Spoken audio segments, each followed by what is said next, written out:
কালো করে সন্ধ্যার অন্ধকার নেমে এসেছে। এ শহর নয়, শহরতলি। উঁচু নিচু কাকড় বিছানো রাস্তা, দুপাশে গাছগাছালি, আর তার জন্য অন্ধকারটা বোধহয় বেশি লাগছে। তারই মাঝে একটি জরা জীর্ণ প্রকট বাড়ি। বাড়ির আদি রং কি ছিল বলা মুশকিল। দু একটা জানালা শুধু খুলে ঝুলে পড়েছে। কোনো লোক বাস করে বলে তো মনে হয় না। আর আশেপাশেও তো কোনো বাড়ি নেই, শুধু পুকুর, ঝোপঝাড় আর শেয়াল কুকুরের আস্তানা। হঠাৎই এই অন্ধকারের মধ্যে আলোর তীর্যক রেখা দেখা দিল। মোটরের হেডলাইট। এ রাস্তায় মোটর মাঝে মাঝেই যায়। গোবিন্দপুর যাবার এটাই সোজা রাস্তা। গোবিন্দপুরে নাকি তামার সন্ধান পাওয়া গেছে, তাই দলে দলে ব্যবসায়ীরা ছুটেছে এই পথ দিকে। তবে এই মোটরটা কিন্তু পেরিয়ে গেল না, বাড়ির সামনে থেমে গেল। সেই মোটর থেকে শার্ট প্যান্ট পরা একটি যুবক নামলো, হাতে সুটকেস, টর্চ ফেলে রাস্তা দেখে দেখে বাড়ির মধ্যে ঢুকলো। লোকটি নামার পরেই মোটর চলে গেল। যেদিক থেকে এসেছিল ঠিক সেই দিকেই। নিচের ঘরে মোমবাতির আলো জ্বলে উঠল। বোঝা গেল লোকটি নিচের ঘরেই রয়েছে।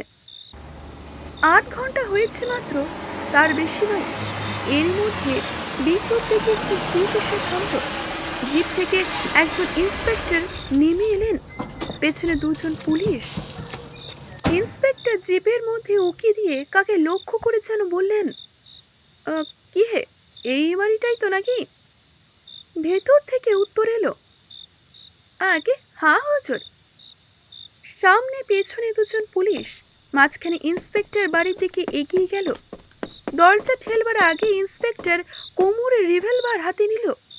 জিপ এসে দাঁড়াবার সঙ্গে সঙ্গেই মোমবাতির আলো নিভে গেল। পুরো বাড়িটা জুড়ে অন্ধকার আর অন্ধকার।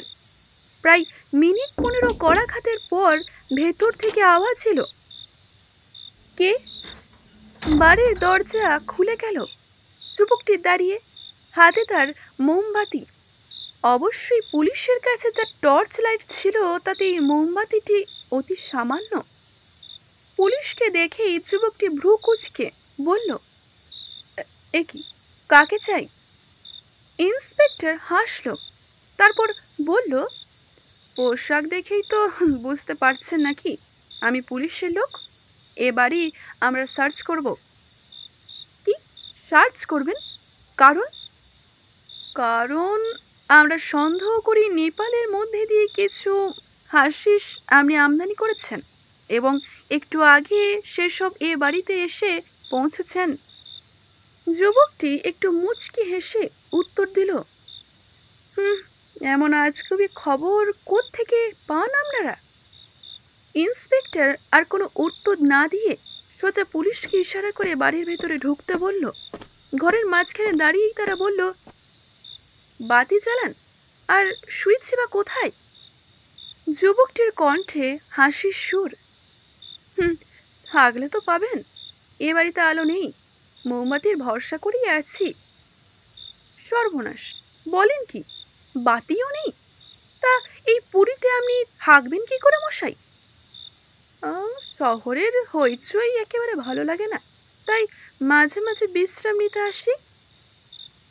তা সেজন্য না চোরা কারবারের সুবিধার জন্যে? ইন্সপেক্টরের এই কথা শুনে যুবকটি বলল, আপনার সঙ্গে তর্ক করে মশাই কি লাভ বলুন? নিন, কি সার্চ করবেন করুন তো। তা বাড়ি সার্চ করার আগে আমাকে সার্চ করবেন না? তখনই ইন্সপেক্টর যুবকটির দিকে আর চোখে তাকালো। ওর পরনে গেঞ্জি আর লুঙ্গি। এই পোশাকে কিছু লুকিয়ে রাখবে সম্ভাবনা কমই। তবু ইন্সপেক্টর একজন পুলিশকে বলল, রামবিলাস, তুমি বাবুকে পাহারা দাও, আমি ঘরগুলো খুঁজে দেখি। দুটি মাত্র ঘর, পেছনের বারান্দায় খাবার ব্যবস্থা। একটা ঘর একেবারে খালি, দু একটা ভাঙা কাগজের বাক্স রয়েছে মাত্র। এদিকের ঘরে তক্তপোষের ওপর বিছানা, একটা আনলাও আছে। ইন্সপেক্টর সব উল্টে পাল্টে দেখলো, এমনকি দেয়ালের গায়ে লাঠির ঠোক্কর দিয়েও দেখলো কোথাও ফাঁপা কিনা।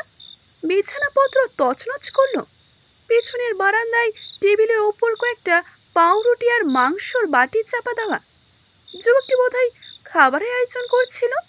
পুলিশ আসতেই তা বাধা পড়েছে।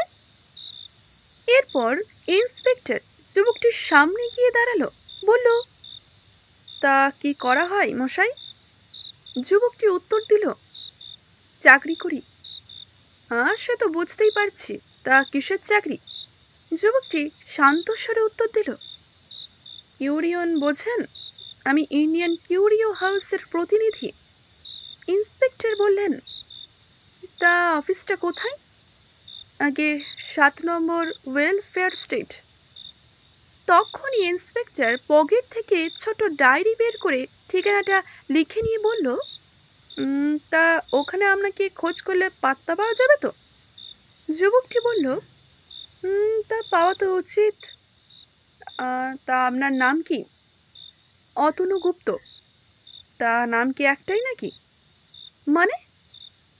মানে আর কি বলুন, মহাপুরুষের তো অনেক রকম নাম টাম থাকে কি না?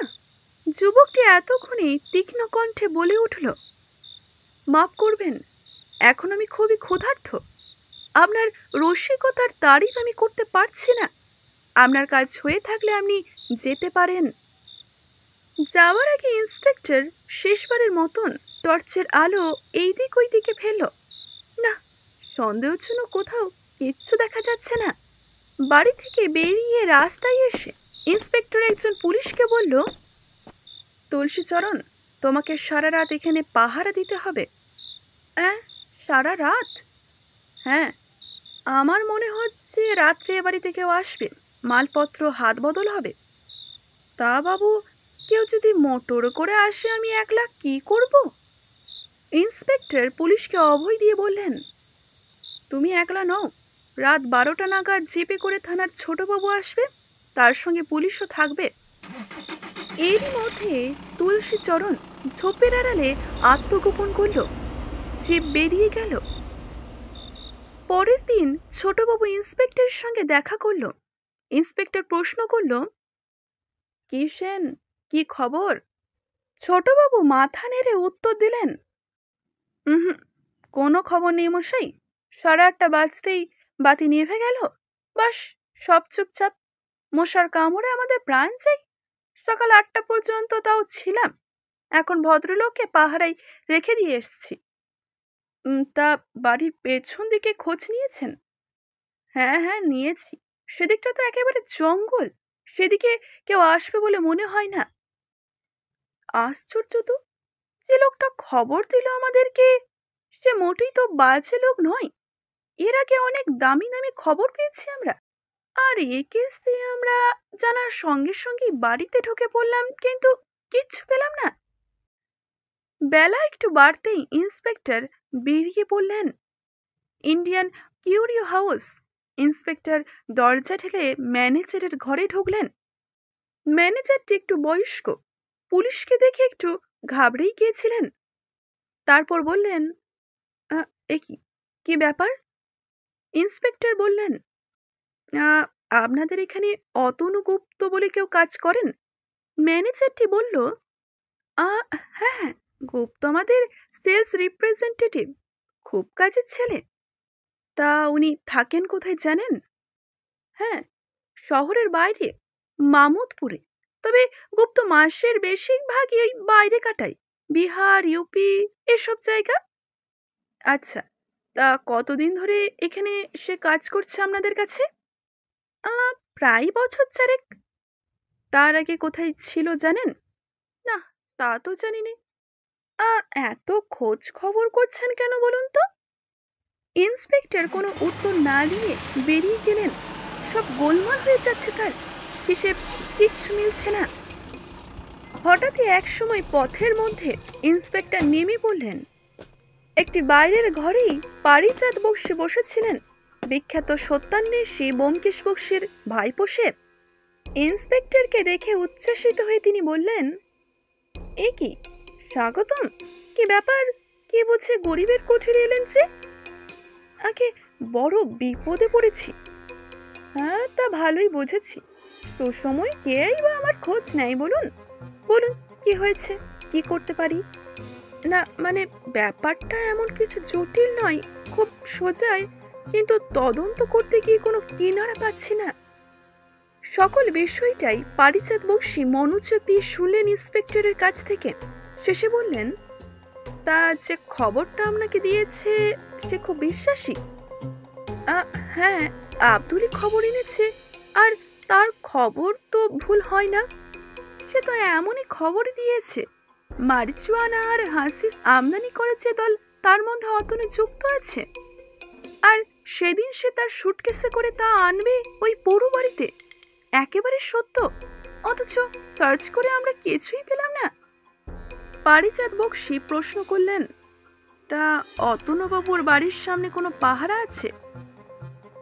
হ্যাঁ আছে, একজন কনস্টেবল।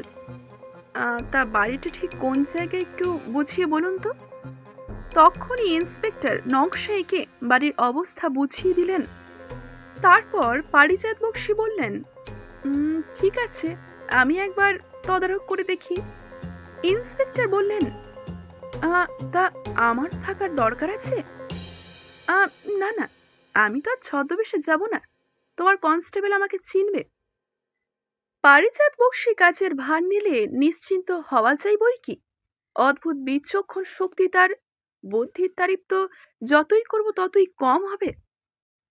ঠিক পরের দিনই সকালে পারিজাত বক্সী মামুদপুরে গিয়ে হাজির হলো। মোটরটা একটু দূরে রেখে হাঁটতে হাঁটতে বাড়ির কাছে এসে থামলো। কনস্টেবল তাকে চিনতে পেরে সেলাম চালালো।